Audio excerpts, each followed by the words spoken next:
go. Always got that go. I always forget to hit that button. It is me, your host, Joseph Francis, here Wednesday night, 10 o'clock, as usual. Well, let's say 10:05. That's when we started. Here to start a great night of Fan to Fan. Oh my God, it's been a crazy day, but we have gotten through it.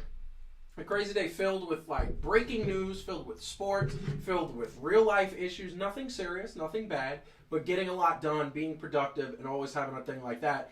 So we got a little bit of bad news for you. Is that our good friend and co-host Calvin actually couldn't make it. Had a family emergency. Nothing bad. He is taking care of it. It is something that he will be back on next week. However, we wish him well and hope that everything turns out great. But in the meantime, we have a co-host who's coughing.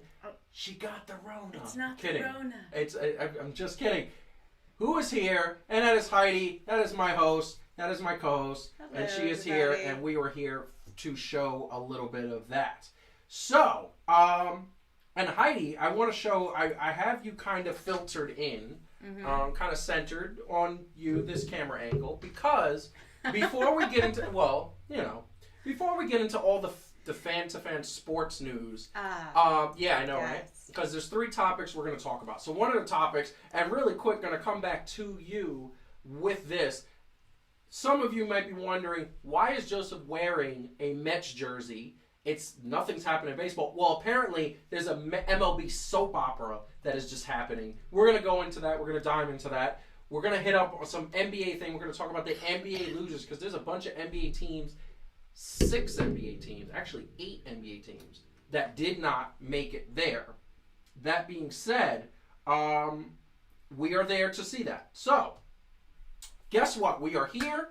We're going to talk about this. Heidi is in the building to talk about, there's something that she... I talk about whatever you want me to. Well, there's something that she has to talk about. There's something that she needs to talk about. And that is something that we are going to put on the screen right now. So by all means, please enjoy.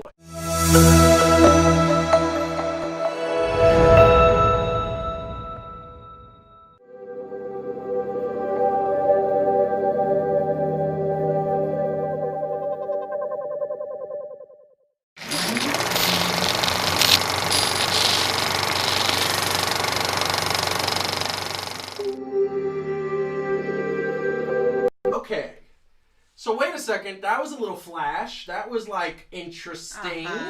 So hold on. So what is that? What is 3 things to do? Can you give us, our viewers, a little bit of a sneak peek? Yeah, so 3 Things to Do is a new show from Execution Entertainment. Yes. It's going to be a web series where, once a week, it's a short kind of thing, kind of somewhere in the neighborhood of 4 or 5 minutes. 4 or 5 minutes, yep. Where every week I'm going to talk about 3 things you can do to solve a kind of everyday problem, or to get better at something, or to overcome different challenges. And all of the tips are science-based, so I'm not just making it up. I'm not going to say things like, oh, if you have to give someone feedback, make it a feedback sandwich, because that turns out to be just total nonsense. It always does. Yeah, so it'll be real things that actually work. The first few episodes, we're going to talk about things that are, I think, really relevant for everything going on now. So the first episode is going to be about dealing with uncertainty, because people hate uncertainty. So we need to get better at sort of adapting to it. The second episode is about managing emotions, because everybody's got the strong emotions. So Everybody's got the strong emotions. How do you manage that? The third episode is going to be about bad habits and how to break them, because let's face it, with all of this COVID stuff going on, the bad habits are kind of, we're all drinking a lot. Let's just put it that way, right? So how can you kind of change some of your habits and replace them with better ones? That's the third episode. So every week there's going to be, kind of a 5 minutes, real quick, 3 things to do, not more than that, because honestly, that 3 is already probably too many things to do. It's true. It's true. And then we're going to add some other things later. So after we've done the show for a bit, we're going to add some live sessions where people can, we're all present, to a live audience like we're doing right now. Oh, yeah. Some content. I think that needs to be once a month. Give some answers live. So, yeah. Yeah. I think very exciting. I think that's a great, it's been being developed for a long time. by. It's the sort of thing that I do all the time, but it's like trying to find ways. Sometimes we like to learn from not reading. Yeah. But from listening or watching. And so there we go. And we thought about a podcast, but it's like really long.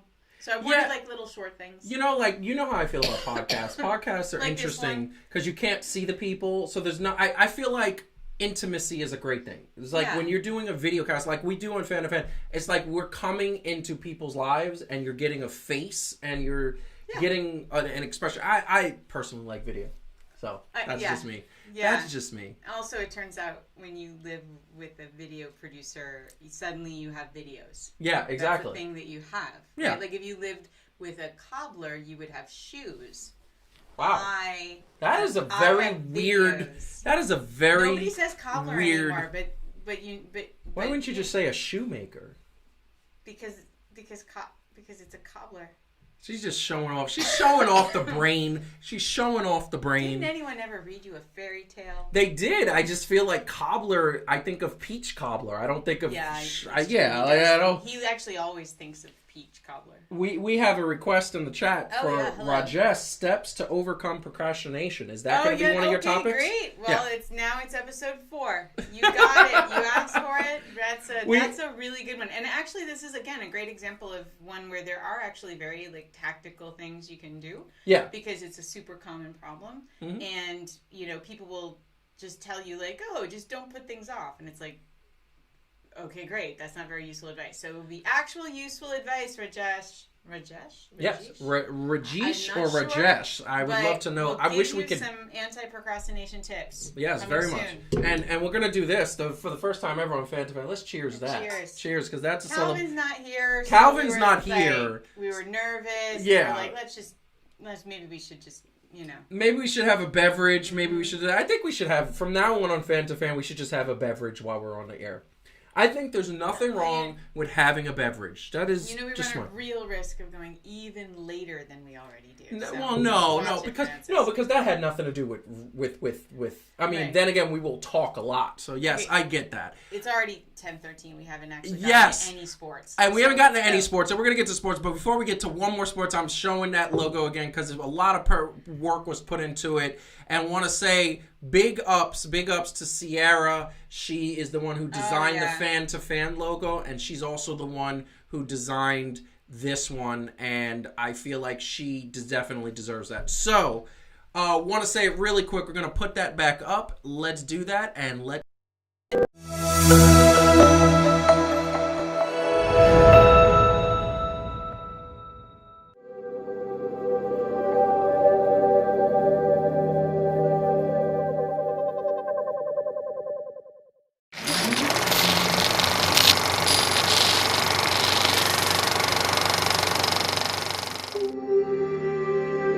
So that's just shameless self-promotion. That's what that is. Okay, so this is Fan to Fan, so we have to talk some sports, but that show, 3 Things to Do, is coming out June 30th. It is going to be every week after that. There's going to be a new episode and a new set of 3 Things to Do. It's going to be super exciting. That being said, we have to get to some sports, okay? So... every week I come out here, I try to give you some sports knowledge, I try to talk about sports, and I talk about it from a serious point because I am passionate about sports. So I'm not going to do that, and I'm not going to do what I normally do. I'm not going to be serious about a serious topic. We're going to make fun of somebody really quick. So before we go any further, I have to play a video so that in case anybody hasn't seen it, they will see it. So we have to show it. And this is something that I think is going to be, it's a topic that for me is a long time coming. It's something that I believe should have happened, should be easy to do. But you know what? Apologies are never easy to do. So guess what? One of the biggest companies in the country made an apology. It has been a difficult time for our country, in particular, Black people in our country. First, my condolences to the families of George Floyd, Breonna Taylor, Ahmaud Arbery, and all the families who have endured police brutality. We, the National Football League, condemn racism and the systematic oppression of Black people. We, the National Football League, admit we were wrong for not listening to NFL players earlier and encourage all to speak out and peacefully protest. We, the National Football League, believe Black Lives Matter. I personally protest with you and want to be part of the much needed change in this country. Without Black players, there would be no National Football League. And the protests around the country are emblematic of the centuries of silence, inequality, and oppression of Black players, coaches, fans, and staff. We are listening. I am listening. And I will be reaching out to players who have raised their voices and others on how we can improve and go forward for a better and more united NFL family. It has been a difficult time for our country. So, it is a very interesting apology, Mr. Goodell. It is something that should have come 4 years ago. It's something that should have come 3 years ago, 2 years ago. But see, the reason why I start off with 4 years ago is 4 years ago, a certain man took a knee, and he took a knee in the most respectful way possible. And he took this knee by doing something that I don't think a lot of people could understand. Okay? He took this knee in a way that I think was amazingly positive. It was something that all of us could not help and could not understand, to say that you're doing this for a great cause. Now, the problem is a lot of people didn't understand the cause, didn't understand police brutality, didn't think it was happening. There was even so many people that understood that and made it about things that were not. Let's just say that. So the fact of the matter is that right now what we have is an apology. But the NFL commissioner didn't apologize to the man he should have apologized to, because really that was the man who sparked that movement and sparked that protest. He didn't apologize to them. He apologized to the general African-American community. He apologized to the fans, and he apologized to the players that protested. Now, several players since that apology came out yesterday have said that the only person that he and the NFL owners should be apologizing to is Colin Kaepernick. And the best way to apologize to a man like that is to give him a job. As of right now, Colin Kaepernick is still unemployed, still not an NFL quarterback. He is better than at least half the starters in the NFL right now, and certainly could be a backup on a team to earn a spot.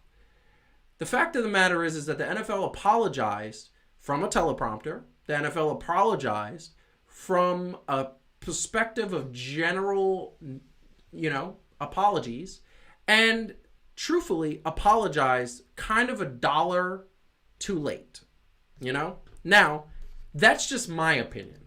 I appreciate the step. I appreciate the sentiment. I appreciate the things that are happening to warrant that apology. I understand that this man apologized because there is a movement happening in this country that should have happened 50 years ago and should have been permanent.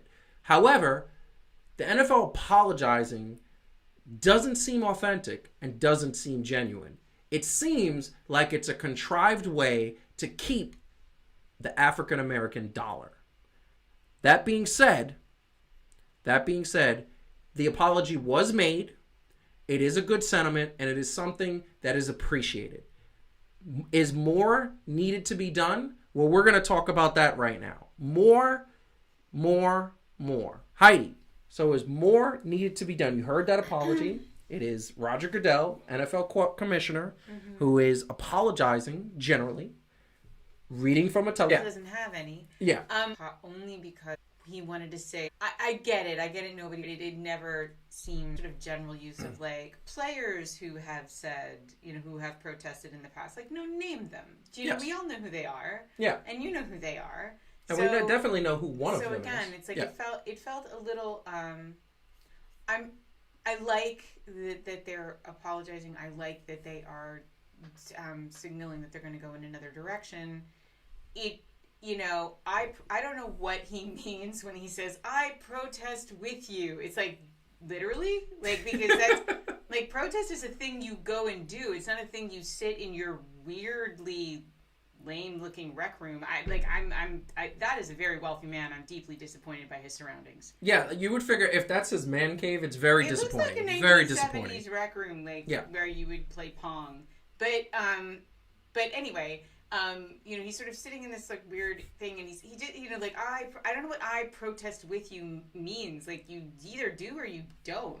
You actually are out there protesting, or you're not. I'm protesting with you in spirit. Is that what he means? I don't know what he means. So parts of it were I think could have been better and more it had more feeling and felt a little more heartfelt, but that's not his strong suit, and maybe that's okay, right? I mean, here's the thing. I am a person who believes that when you want to make an apology to somebody, and I've made some apologies in my lifetime, when you want to make an apology, you say it from a place of genuosity. And you say it from a place of from the heart, because an apology is supposed to be something that you believe in, right? Mm-hmm. So if I was apologizing for him, and obviously hindsight being 2020, we all know that it's easier to say hindsight being 2020. But at the end of the day, if I was somebody who was apologizing for something like this, I mean, here's the fact. The fact is, since this man took a knee, since Colin Kaepernick took a knee to protest police extremities and violence and the things that police officers should not be doing, since he took that knee, he has not worked in the NFL. He has not shown that he is being given a chance to voice his opinion, which is an American right to protest peacefully. And by the way, the most peaceful and respectful way to protest is by taking a knee. We showed that last week. We showed a comparison. And this man took a knee to show in a way that was very, I'm just showing, I'm fighting for something I believe in. He was a good quarterback. I don't think he was a great quarterback, but he was a good quarterback. He took a knee respectfully, didn't cause a commotion. The NFL owners blackballed him because he has not been able to get a job. They've blackballed him to basically say, we don't want you protesting and messing up our bottom line. Our bottom line is being hurt because there's a lot of Americans who didn't like this, didn't agree with this. And at the end of the day, those are the people that are being hurt by those were the people that kind of dictated this, right? Yeah. So here's my thing. My thing is, if you're going to apologize, first of all, you apologize, and like you said, name the person it hurt the most, because here's a great point. Mm-hmm. All the other people that we saw in those pictures that protesters with him, they have jobs. No. He's the only one that does not have a job, because apparently they NFL owners felt that if he's on a team, people are not going to buy tickets to come see me, which is absolutely ridiculous. Yeah. So, you want to. I think being on the right side of history usually pays off, and I think it's really short-sighted, right? So yes, there are. I know you're going to talk about later the breaking news with another sports franchise that has now ticked off a bunch of people for doing the right thing. Of course. The thing about it is, for every person you tick off who doesn't want to go see somebody who kneels play football, there's about, 10, 20 who think get on the right side of this, because it has really changed. The temperature is changing in America about this finally, right? It's and it's funny how there's this tipping point thing. It's with gay marriage. Oh, wow. That was Ellen DeGeneres lost her job because she came out as gay in public. And now look at where we are, where she's an openly gay married woman who is the most popular daytime TV show ever. So pushing Oprah numbers, definitely. So it's that's the way public opinion happens. It's it resists, and all of a sudden then there's a tipping point, and it feels like we have kind of a tipping point right now. And get on the right side of it, because actually, what you can't do is afford to alienate the majority. And finally, it feels like the majority actually wants change. Yeah. So the majority does want change, and because and let's face it, that's what Roger Goodall and the NFL is seeing. Right? We're seeing. Oh wait, we want to be on the other side of it now, because it looks like that's where the tide is turning. But Yeah, because and now at the end of the day, it's about the bottom dollar because now the majority is saying this is wrong. Now you're going to have people protesting the opposite direction. So here's the problem. They have a situation right now where he made this apology. Sentiment is great. It came across, in my opinion, totally insincere. It came across like he had to be told what to do and what to say. You know? And it was very like stiff and very like, but here's my problem. And here's the thing that I say. Okay? So here's the question. Back to the question. Is this enough? No, it's not. But it's just like getting into some sort of weird partnership with Jay-Z wasn't enough. That was not enough. It's not enough. I think people have to feel like the efforts are really sincere. And also I think someone should at least offer Colin Kaepernick a job, but that would help. But I think more broadly, they're going to have to get. The NBA is really strong in this, and really their leadership is really strong. The coaches and the owners are really strong on. This, and that's the kind of energy the NFL has to start putting. Well, that's the thing that I'm going to say. So, I'll put up these pictures, and these are actually really great. This is the perfect example of a league doing it right. This happened after the Eric Garner death. Kobe Bryant put an I Can't Breathe shirt. Several other NBA players put an I Can't Breathe shirt. It was very much, and by the way, several others of their big stars put up shirts and protested in a live stream. We all remember the ESPYs, 4 people standing on a stage, black suits. And guess what? None of these people lost their job. None of these people lost anything besides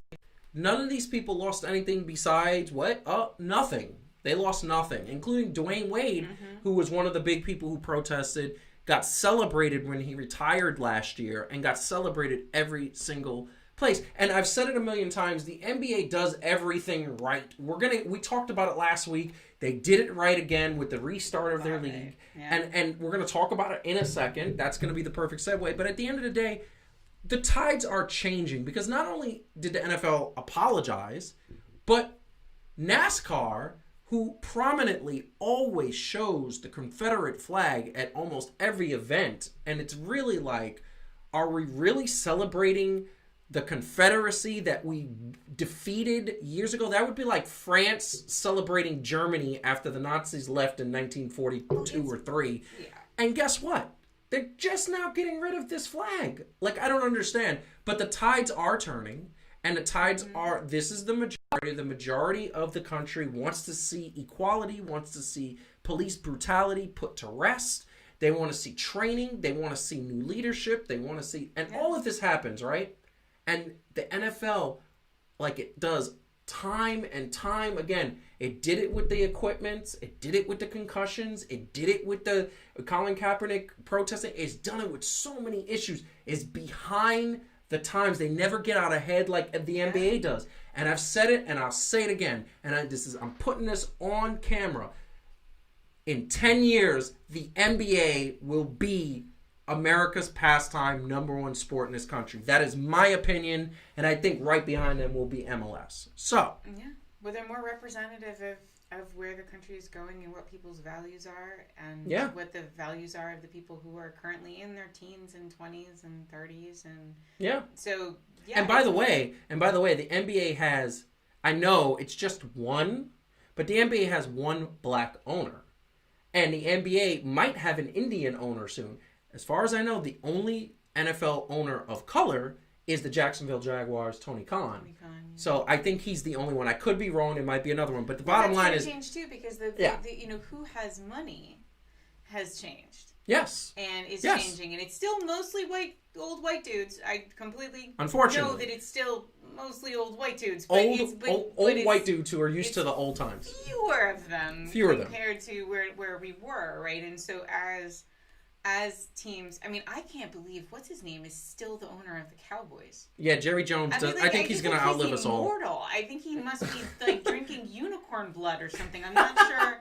He's immortal, but stuck at the same. Looks like 70 for forever. He looks like 70 forever, and the thing is that he's just got so much energy. Yeah. You look at him every time he talks. He's like he could give a speech for 5 hours. You I know, do he's I do passionate fan about to fan for an hour, and after we shut down the camera, I'm very like, oh my tired. god, We're very I'm so tired. This being said, moving on, Yeah. the fact of the matter is that times are changing, and the NBA is powering through. That being said, the NBA is powering through. Yeah. And the NBA is powering through with, and if anybody's wondering why I'm looking that way, it's because we have a beautiful new monitor that is just off of camera. I love my little toys. That shows the screen and allows Heidi to see what's being shown on the camera. So it's a technical thing. I'm not here. I'm here with you guys. But that being said, the NBA season is getting kicked off. The NBA season is there. And by the way, in case I didn't say it before, make sure you like us in the video below us. Do. Like us in the video. Subscribe to the channel if you have not yet. And tell a friend. We need all the growth we can get. That being said, the NBA announced last week that they will be starting July 31st. 22 teams will be invited to Orlando, Disney World, and it will be 12 Western teams, 9 Eastern teams, and those teams will compete in 8 regular season games just to get seeding together, and then they will compete in a playoff, the biggest NBA playoff in the history of the NBA. That being said, for those who don't know, here's the teams that made it, obviously headlined by the Lakers, Clippers, Bucks, Toronto, the defending champions, Toronto Raptors, Boston Celtics, Nuggets, Heat, Mavericks, all those good teams. The Spurs, even got a few teams that shouldn't have made the playoffs. We're going to show the standings in a little bit, but the Phoenix Suns, Washington Wizards, and the Sacramento Kings really have no business being in the playoffs. However, and the Orlando Magic were very on the outside looking in. That being said, these are the teams that made it. Here's the teams that didn't make it. Now, I will say, a really good usual suspects, except for the Golden State Warriors, who literally haven't had their superstars. They lost Kevin Durant last year. Klay Thompson still recovering from his knee injury. Steph Curry had a broken hand half the season, and Draymond Green is averaging, in the words of Calvin last week, a single. So, a single, a triple single, as he put it. He's demoralized. He's demoralized. He's lonely. Well, It's like Tom Hanks without Wilson. He's sad and alone. He's sad and alone. And here's the thing: he also has all defenses are just focusing on him. They're just he gets the ball and they double and triple team him, and it's really not good. That being said, we look at these teams, and this is what's happening, and this is what's happened. This is what's happening in the world. Mm-hmm. Okay, well we got a quote that we have to put up. The league has been great about working with us, quote in parentheses, the teams that didn't make it, on potential mini camps. This is coming from Steve Kerr. We definitely need to get our teams together for a period of time. I don't know for how long, but we definitely need to be together and have some practice sessions. Okay, so you're looking at these teams who have not made it. These are bottom of the barrel teams, and just to give our audience perspective, because I love to do that, here's the standings at the end of the season last year. At the end of when COVID started, here's the standings. It has the Minnesota Timberwolves, Golden State Warriors, and the Phoenix Suns at the bottom. The Phoenix Suns should not be in the playoffs, but they are there. And in the East, we see the usual suspects: the Chicago Bulls, Charlotte Hornets, the Knicks, the Pistons, the Hawks, and the Cleveland Cavaliers. And those are the teams on the outside looking in. So that being said, now we come back to the teams that did not make it. These are the teams that are not going to participate in anything. It might be some mini camps. It might be some get-togethers. And here's the bottom line. Like some for snacks, like some get-togethers. Is that what you said? It's going to be some get-togethers. It's going to be something, right? We're gonna get together. We're gonna get together, have some team camaraderie. They're gonna have a pizza party. Exactly. They're gonna have what, from what I understand, is kind of like the NFL's OTAs. It's kind of like the situation where the NFL has. They get together, they practice, and apparently this year it's going to be mandatory. They normally have that, but now it's going to be mandatory for the teams that didn't make it. Sleepovers. Now, here's the thing I will say. Next week, and I want to announce this right now, but also we'll tell you a little bit of details later at the end of the show. We are going to be starting the trash bracket next week. And that is coming from Calvin's beautiful thing. Awesome idea. How he says, these teams are trash. Well, here's the thing. These teams are trash. They are so trashy. I think the only team that is not going to be in this same sort of bubble next year is the Golden State Warriors, with maybe the Atlanta Hawks being a little bit better next year. But they're still not going to be playoff teams. So looking at the standings, as you got to look at, do you agree? And as somebody who watches the NBA now, you're into it. I'm you like into it. Do you? I mean, here's the thing. There were a bunch of teams, and I'm going to put these back up. There's a few teams that didn't make it, that had losing records, that were outside looking, weren't even close, and they got invited. These teams who didn't get invited are really upset, saying that they didn't get a fair shot, they don't feel that it's right, and that they at least want to do something. They had a fair shot. Most of the season was played. Yes. There's only 12 games left for most teams. So were we supposed to believe that a miracle would have occurred and the Knicks would have gotten good if it weren't for COVID? The Knicks are trash. It was COVID. The Knicks are trash. The Bulls, they would have been. Oh yeah, no, they were right when COVID hit. Man, they were right about to hit theirs. Like that's just silly. You have to draw the line somewhere, and I recognize that nobody likes to be in the bottom of that line, under the line. Well, the Bulls were. Well, here's the thing, and this is the thing that's very funny to me. The Bulls, and I look at that and I say, wow, the Bulls were there. The Bulls were. I mean, here's the thing. They were 22-43. Right. So. That and they were the 11th seed. They were about 5 games back of the 8. Actually, no, they were 9 games back of the 8th seed. Huh? I mean, I get if you.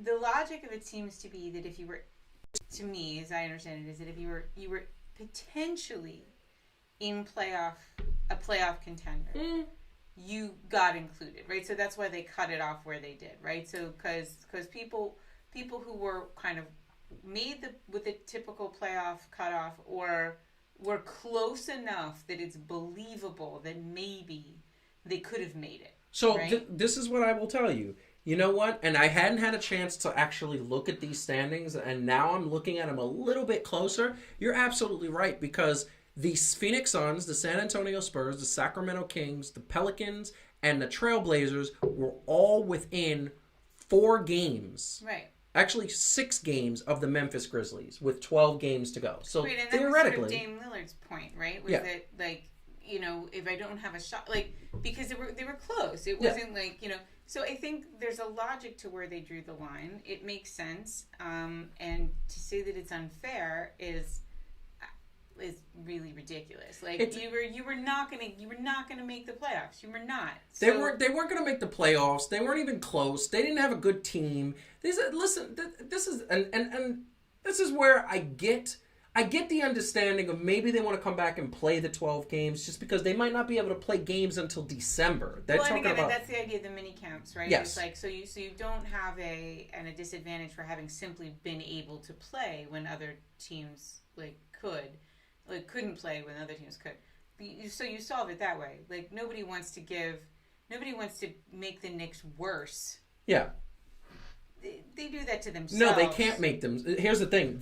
Nobody makes the Knicks worse. They make themselves worse. Exactly. That is 100%. Nobody needs to. They are, and by the way, they are going to be featured on the trash bracket. I'm trying to figure out. We knew that was coming. I'm trying to figure out if it's going to be Jim Dolan on one bracket and then the Knicks on the other bracket, or if they're just one entity. Do you think it's fair to just, if it weren't for James Dolan, would the Knicks be as terrible? So it's sort of like. So maybe it's Dolan who needs to be there. I think you and Calvin are pretty clear on that. We're gonna talk about that. I think next Monday we're gonna solve that. And next Monday we are going to literally put the trash bracket. There's so much trash. You can't take 2 of the slots for the Knicks because functionally that's what you're doing. Yeah, that's true. But I think because we're such Knicks fanatics and we've been hurt so much, we feel like we can do whatever we want. There's a lot of trash. There's a lot of trash with that. So that being said, these teams, and this is what I'm going to say, and I'm going to say this right now. These teams are crying. These teams are being babies. These teams. Calvin's back, and Adam says, "Long live Dolan," because he would apparently like us to come and find him and destroy him. Here's the thing, 100%. Wait a second. Adam just said, "Long live Dolan." Adam, what the hell? Oh my God! Yeah. First of all. I think he just did that to upset me. He's playing a dangerous game. He's playing a dangerous game. First of all, James game. Dolan is everything wrong with New York. Mm-hmm. He is literally everything wrong with New York. We were gonna play and put on the quote screen of the apology and we stand with Black Lives Matter, which he didn't even say. Here's the thing. But I want everybody to be noticing, which is on the Joseph Enger oh my God, my blood pressure. Systemic racism. Fairly right up there. Angry. Listen, James right up there. Dolan, slightly angrier. It's I'm like, just saying. I just, right. James Dolan bothers me to no end because at the end of the day, he makes promises that he cannot keep, and that's why he will be featured on the trash bracket. I think we might have just answered that. Here's the thing. I'm going to say this, and I'm going to say 100%. These teams, back to the thing, none of these teams deserve to be there. I'm going to go on a limb and say that, in my opinion, I don't think that the Spurs should be there. And I actually am a Spurs fan. For those that don't know, I like the Knicks, the Warriors, and the Spurs, and the Nets. Those are my 4 NBA teams. I love them. I understand a lot of people, oh, you can't like multiple teams. Yes, you can. And by the way, there was never a rule that said you can't like multiple teams because at the end of the day, if I want to buy tickets for a Spurs, Clippers, I forgot the Clippers. Oh my God. So I like 5 teams. Spurs, Clippers, Nets, Knicks, a Warriors game, I will do it. My hard-earned money. That being said, none of these teams, the Spurs and Wizards and there's a lot of teams that shouldn't be in this category, and they are. I get it from the perspective of these, and I'm going to call them the losers bracket because that's what they are. That they didn't get to the winners bracket. The losers bracket has a right to be upset, but as you said, and Calvin said, play better, be better, and you won't have to worry about this. Do you honestly think the Lakers and Bucks and Clippers are worrying about this? You think for a second that these 3 teams thought they were going to be left off anything that returned? No. I think I would speak for Calvin. I think if he were here, he would say, "Don't be trash. Don't be trash." And then you get the nice things. Yeah, don't be trash. You get the nice things, and at the end of the day, don't be trash.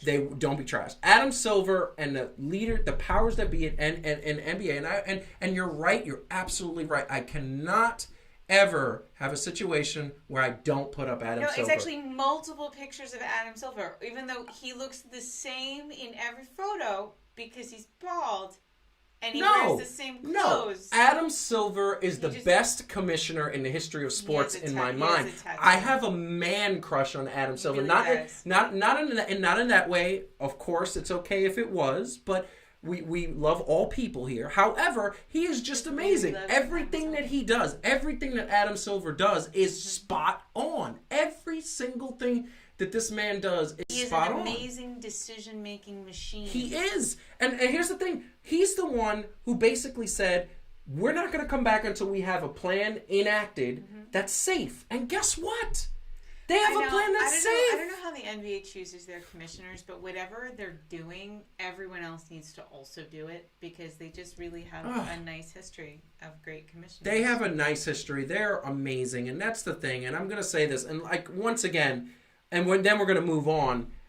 It's a league that is starting to do well. MLS, we broke on our social media that MLS is back as of today, struck a deal. They're following in the footsteps of the Bundesliga. Yes, of the Bundesliga. You just like I really like to say the same way I like Adam Silver. She likes saying Bundesliga. I love saying Bundesliga. Nothing wrong with that. That being said, MLS is following the steps of the NBA. MLS is following the steps of getting their league back to play well. And here's the bottom line. You know who's not? Well, I'll tell you right now. Who's not is MLB.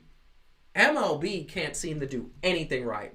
MLB's Player Association is fighting with MLB. MLB right now has a borderline soap opera that is going on. Fred Manfred and Tony Clark are going at it every day, and it's obviously other players, it's everything like this. But they've been going at it since the beginning of May, trying to strike a deal to come back. And that expression right there at Fred Manfred's face says it all. They can't get done. They can't get a situation done where MLB is back. They're halfway. They're missing. They've already missed 3 months of their season.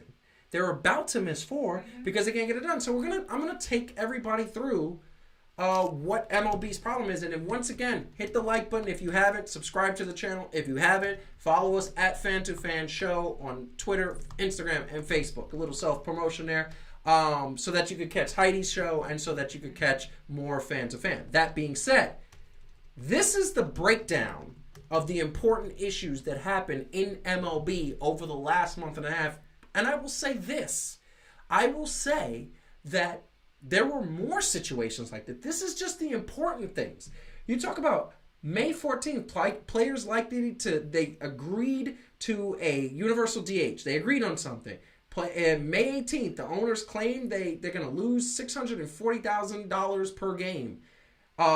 May 20th, the MLB presents a formal proposal to the players. It's rejected almost immediately. The players on May 24th reportedly, expected to ask for, deferrals. They want money just in case something happens. May 26th, the owners make final financial proposal to the Players Association. The Players Association extremely disappointed because the books just don't make sense. They're talking that they're going to lose so much money, but they don't make the money. If you actually do the math, if you do 680 times, 162, normally, it doesn't even add up. That being said, to what they normally do.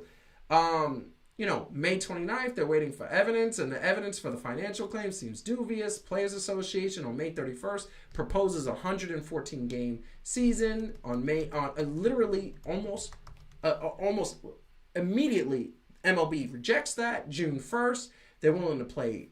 They want to pay prorated salaries. They're willing to pay that, but the MLB players are not doing that. The MLB rejects the proposal the next day or 2 days later. It's physically exhausting. And then they do another proposal. It's rejected. The Players Association submitted another one. We're almost in the middle of June, people. The middle of June. And I just want to say for fun fact. Wow. So in 2019, MLB made a record $10.7 billion. If you actually multiply 680 by 162, it's $110 billion. They were off by a zero. They were off by a zero. By a zero. They were off by a whole zero. They were off that's not like a small mistake. That's a huge mistake. And this is the problem. And I'm going to go out they weren't losing $680,000 a game. They were losing $68,000 a game. But see, that's my point. This is my point. And one of my favorite sports movies is Moneyball. You know that, right? Yes, I do. And I love that scene. Brad Pitt's talking. And all his scouts are talking, and they're all older gentlemen in their 60s, 70s, and they're sitting at the table, and they're talking about how the players are good, and he starts going, blah, blah, blah, blah, because MLB is run by a bunch of old fogies that are out of touch, that don't know how to run a sports league. Fred Manfred obviously doesn't know how to talk to the owners in a way that gets them to agree to anything and do anything that makes any kind of sense. If you come on and say you're losing $680,000, they're talking money because of the fact that they're not going to have proposals that are prorated, that are deferred, where the players are saying, you don't have to pay us this year. We understand you're in a tight bunch. Pay us over the next couple of years. Let's prorate that, right? Then they're trying to get 75% prorated salaries, not 100%, 75%. Meaning, so to put that in perspective, I say I'm going to pay you $100, but then because of something happened, I can only pay you $75. You're going to be a little upset. You're going to say, "Where's my other 25?" Of course, we're talking about bigger numbers here, and these are the proposals that are at. And the proposal 4 is the 89-game season, playoffs conclude in November. Full prorated play, 16 teams go to the playoffs. I love that, though, by the way, 16 teams go to playoffs. And what's awesome about that last proposal is that the major league players actually take care of the minor league players who, by the way, are getting paid $50,000 as usual. There is a story right now going around that there's a couple of minor league players that are Uber drivers now. And they're like top prospects. They're like top prospects, but they're not getting the money. And obviously they haven't made it to the big leagues yet. So at the end of the day, they have to make a job. They're Uber drivers.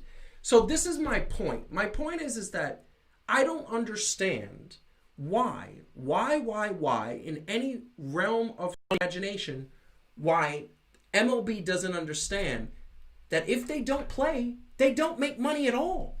Well, and there's I just found this thing. I had read an interview with Bob Costas about everything that's going on.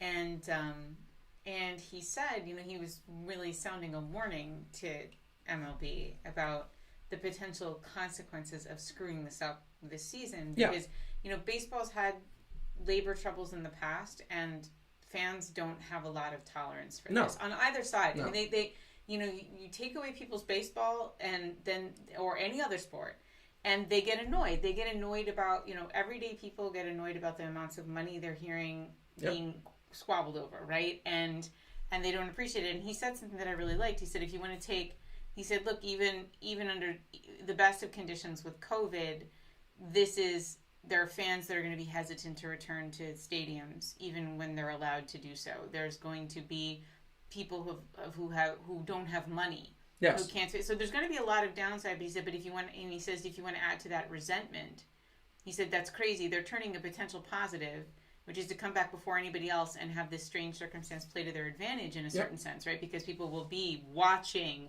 baseball. Yes. They will be very excited to watch baseball. He's like, and maybe it's only a small positive, but you really want to turn that into a gigantic negative, right? Of course. People not only feel like they got robbed of their baseball season, but they resent the fact that they feel like it and he said this earlier in the article. He said if we simply couldn't come back because of COVID-19, people would understand and appreciate that.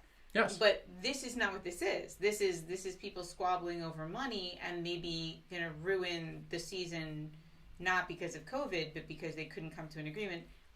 I don't think baseball needs this. No, they don't. It's already, ticket sales are zero. Well, right now. And they were already kind of like low. In a bit of a decline. Yeah.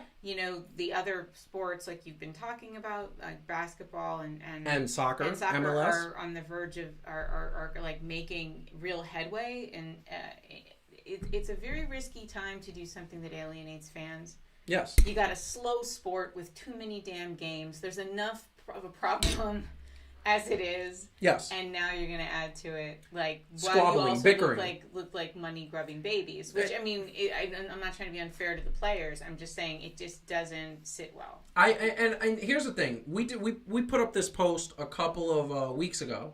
And this is how much the top 5 players who make the top much money are losing per game. Obviously, every game that they don't play, they miss this money.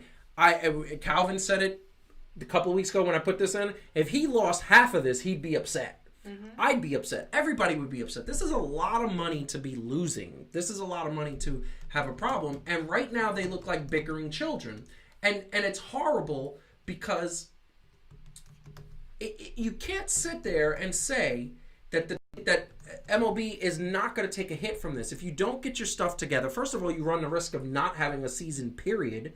Second of all, you run the risk of the NFL staying on top, NBA passing you, because technically MLB is still number 2.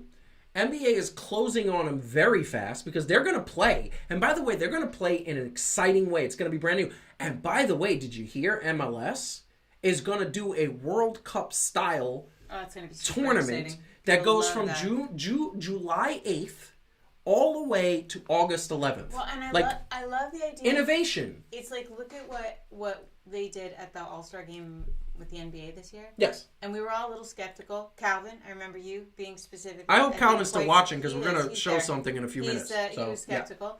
Yeah. And yet, actually, it turned out like that change up a little bit in how they played the All-Star game was so exciting. Yes. And yes. I love the NBA's plan. I love what MLS is going to do.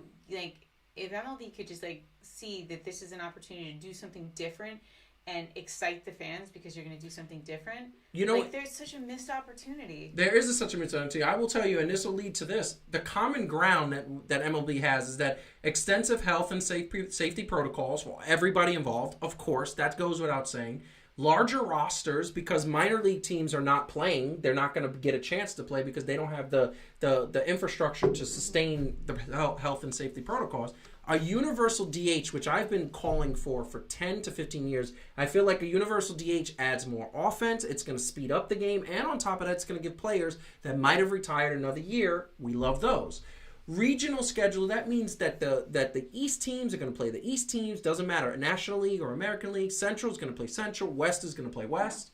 And then they're going to have a expanded playoff situation. And here's the other thing that I think is getting lost in this.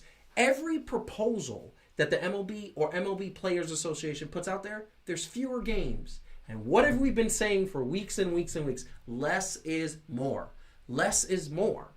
And what's going to happen when you have an 82-game season or 111-game season? I believe that what they're going to see is more people are going to come, more people are going to be engaged. There's not going to be a problem where halfway through the season people say, watch in September.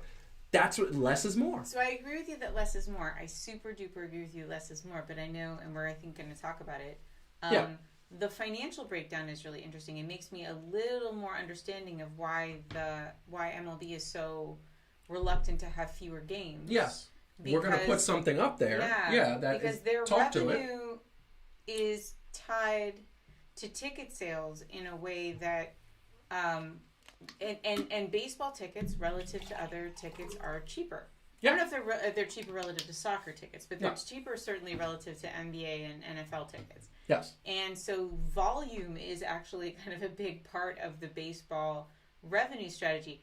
It doesn't have to be. They could actually think about their business model in a little bit different way, but it does help me understand a little bit why they're so resistant to it. Yeah, it's and that's the thing. They are resistant. I mean, we're looking at the picture up there now. MLS, their ticket revenue, and this is the ticket revenue that they depend on. This is the percentage compared to merchandising, compared to advertising revenue, compared to TV deals, media deals. MLS depends 50%, more than 50% of their revenue is based on ticket sales. They're the ones that are hurting the most. MLS came back to the table. The owner said, yes, we're hurting because of this happening. The players understood. By the way, interesting fact, the Players Association, the representative for the players in MLS, literally said that the math added up perfectly. Oh my God, maybe the MLS owners used calculators. Said yes, they compromised. There was more transparency. There was MLS. more transparency. The owners were very forthcoming about what their revenue streams looked like. The players were reasonable. Everybody understood that MLS is actually increasing, so that percentage of their revenue that comes from ticket sales is going down, and in the media. And you look at MLB, about 30% of their ticket revenue is what they depend on, and you look at that and you say, why are you being so stingy? Like, can you take a hit for 1 year, what you guys haven't been saving? You know for a fact that these owners, baseball's not the only thing they're into. They're doing other things. They can afford to take some money from one thing, put it in the other thing. It's playing the long game, and it's just shocking how few people actually understand the importance of the long game. We're in a crisis right now, but you don't have to just think about the short term. In fact, that's really foolish. It's really foolish. I'm going to tell you right now, I think that they're going to get a deal done. I think it's going to be like closer to an 80-game season. Half the season's going to be gone. I think we're going to see MLB playoffs in November, which is going to be exciting. The one time we saw that after 9/11, it was exciting. Could we see? I wouldn't even be opposed to a December World Series. Like, could we see Christmas time and Christmas celebrations in December? Why not? Here's the thing that I don't like. This, because they're not playing now. So what are they shoving down our face? Well, the MLB draft. Who cares? It's real hard to get excited. It's real hard to get excited because these players, these kids get drafted when they're 18, 19, 20, and they don't show up in the big leagues until they're 23, 24, and 25. And that is the bottom line. So nobody cares about the MLB draft. And I kept getting notices all day by the major sports networks saying, MLB draft is premiering tonight at 9 o'clock. And I'm like... Yeah, that's funny. I don't think I've ever paid attention to... Nobody has. All the basketball only baseball heads. Yeah, but you're a baseball head and you don't even care about the draft. There are the people who care about the draft are the people who go to live games and have the and have the spreadsheets. The spreadsheets. And I don't do that. I like to sit, have a hot dog, have a beer, watch the game, and pay attention to the game and cheer for my team. It's more and than one hot dog. I've been with them. It's also more like a sausage sandwich. And then sausage sandwich. Yeah, it's more like with onions and peppers and the chicken fingers with the garlic fries at Yankee Stadium. I mean, oh my honestly, god! If Rob is still watching Bleacher Creatures, bro, Bleacher Creatures, he introduced us to that. That was amazing. So good. It was so good. So that being said, I think they're going to get a deal done. MLB is struggling. It is a soap opera. We put that up on the on the screen, and it's just like, oh my god, it was exhausting talking about it. They're going to get a deal done. They're going to take a hit. MLB is going to lose a lot of fans, and those fans are going to go to basketball and soccer because at the end of the day, they're doing it right, and MLB is not doing it wrong. They're bickering like children, like unbelievable children. Yeah, and I think it really is the owners need to really give a little. The owners need to give a little. They can afford it. The players already took the hit. I understand saying, hey, the players are not going to get paid for games that didn't play. Gotcha. That's fair. That makes sense. You get so much mileage out of doing the right thing. You think about all the loyalty that so many teams and franchises have, and leagues have earned by taking care of. I think Golden State paid all of the employees for the stadium. Yes.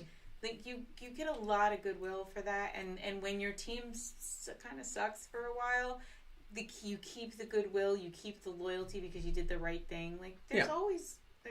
In the end of the day, there's always a ton of value in doing there. Like I said, be on the right side of history. Be one of the people that actually did the right thing. It always pays off.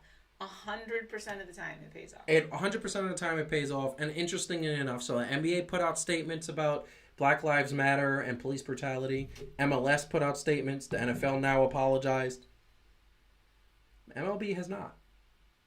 That's a problem. Well, and I get that they're handling things right now. They're very busy, but I'm sure they have a public relations department that can do more than one thing and at a time. It's remarkable to me. Honestly, just saying. If a sports organization that has a single black player, so there's that Bubba Wallace, who was the one who agitated in NASCAR for banning the Confederate flag. That should have been a long time ago. He's the only black driver who drives at the national, and there are 3 main national series. He's the only person of color that I'm aware of. He's certainly the only black driver. Yes. And if they can do this, then a sport as diverse as baseball. Yes.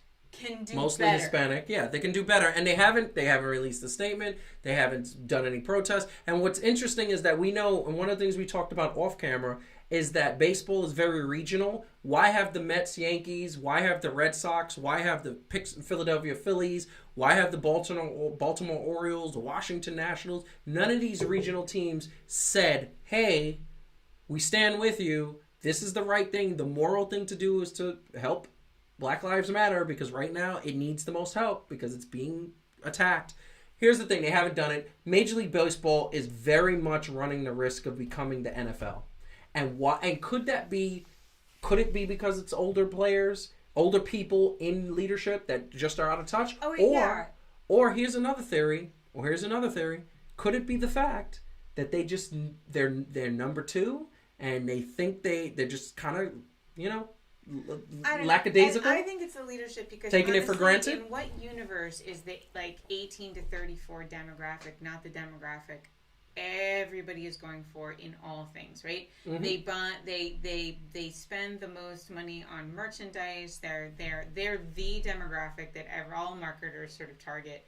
Yes. And if you care about that group of people, you do not want to be the old racist organization, right? And so it's not when they say we're worried about alienating fans, I'm like, no, you're not, because there's more young fans who are furious about innovative, than there are old people spending a lot of money on jerseys. I'm sorry, but that's not actually happening. So it's the owners, it's the people that run the leagues. That are the ones that are projecting their own thinking onto other people. It's like that ass from CrossFit who like Oh thought, man, he's horrible. Like, everybody must think like me, and it's like no, they really don't. At least one person didn't who dimed him out. An old racist. It's just really crazy. But they haven't released a statement. Once again, similar to the Knicks, it's been 2 weeks, no statement. You're kind of behind the bus on this one.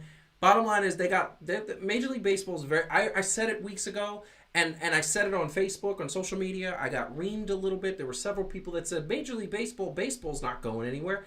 Baseball's going down. It's not going Their up. ticket sales are down. Their ratings on TV are down. The only teams that are constantly being propped up are the major market teams. The Yankees, the Mets, the Red Sox, the Dodgers. Those are the teams that are still getting the fans through the gates. But the Pittsburgh Pirates, teams like that, the Minnesota Twins had one of the best seasons last year. Their attendance was down.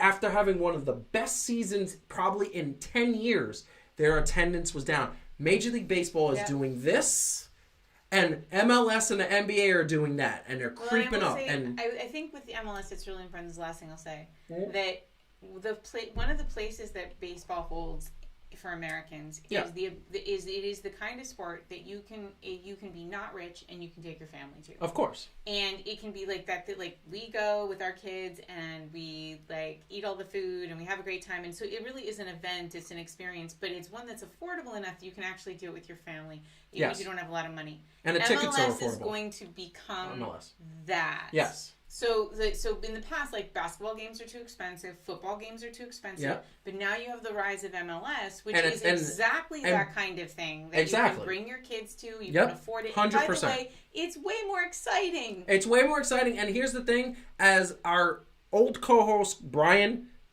showed me, a front row seat to NYCFC in Yankee Stadium is $25. That is a ticket.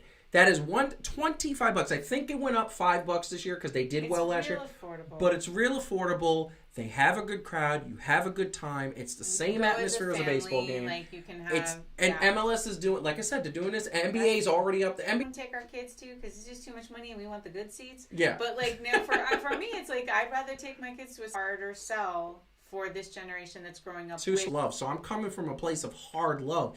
Change, innovate. That's what we want to say. It is called the Trash Bracket, and this is what we did. We just put together a thing. It is Calvin's baby. It's Calvin's idea, and we had to do this because at the end of the day, I feel like it is who he is. It's his signal. It's his signal. Calvin, I hope you're watching. I hope he's watching. It is his baby. When he says it's trash, it makes me laugh every time. So this is the Trash Bracket. It is going to have the trashiest of the trash. We are going to put the best of the best, the trash of the trash. They are going to go up against each other. And each week we would love for the fans to give us take as to who will win and who should win. There are going to be teams there are going to be sports teams. There are going to be sports owners. There are going to be political figures. There are going to be people. There's going to be people that are just trash. I know James Dolan is going to be there. Mostly sports people. Well, there's going to be a few that are not. Here's the thing. That's my call. That is 100% my call. The Trash Bracket is going to feature any bit of trash that we could possibly mention. So, one more thing that I'm just going to put out there, because I'm going to show it again just to embarrass Heidi, because I love this so much.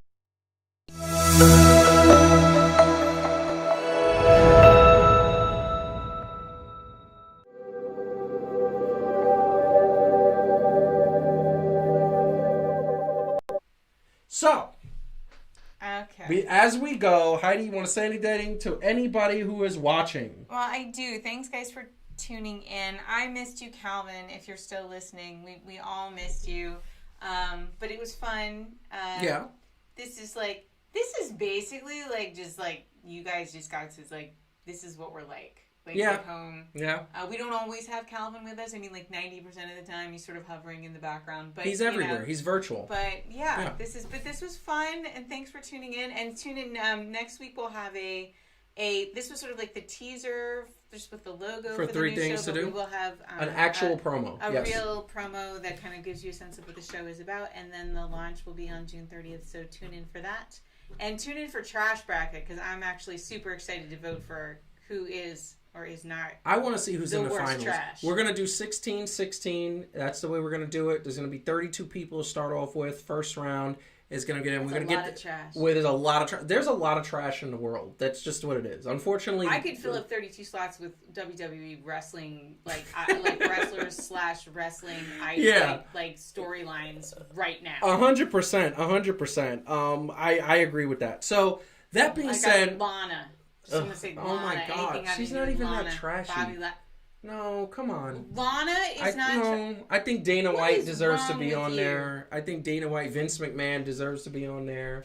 I think we're talking about a level of trash where it's really bad. Like they're playing characters. Yeah, and the character is trash. I'm referring to the character, not the person. So ridiculous. That being said, we appreciate you tuning into Fan to Fan. We're going to be here next week with Calvin, doing the trash bag, other important topics that come up. We had fun with you. Please feel free to like us, share us, and subscribe to the channel if you haven't. Also follow us at Fan to Fan Show on Twitter, Instagram, and Facebook. Also, tune in to 3 Things to Do that. We're going to be plugging that like crazy. It's going to be exciting. We hope to see you soon. We hope to see you in the chat. I'm Joseph Francis. That is Heidi Grant.